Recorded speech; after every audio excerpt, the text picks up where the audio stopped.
విశేషాలు చెప్తారు. ఒక ఏనుగు కొండలలోకి ప్రవేశించి తన మదజలధారల చేత ఆకులను తడిపింది. ఆ ఆకులు తడిసి బొట్లు శివలింగం మీద పడ్డాయి. శివలింగం మీద అభిషేకం చేసిందన్న పుణ్యం ఇచ్చి ఏనుక్కి పునరావృత్తి రాహిత్యం ఇచ్చారు. అలాగే ఒక ఎలుక అరుణాచల పర్వతంలోకి దూరి అది తవ్వితే దాని లోపల ఉన్నటువంటి ఆ రాళ్ల మీద సూర్యకిరణాలు పడ్డాయి. మణులు ప్రకాశించినట్టుగా ప్రకాశించే ఆ ప్రకాశించిన కాంతులు పడిన కారణం చేత మణుల చేత దీప శోభని వెలిగింపచేసింది అని ఆ ఎలుక మళ్లీ పుట్టవలసిన అవసరం లేని స్థితిని పొందింది.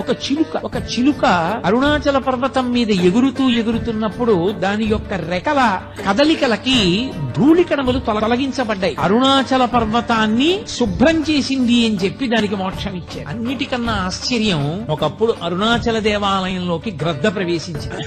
బలిపీఠం మీద ఉన్నటువంటి కబళం కింద పడితే తిందామని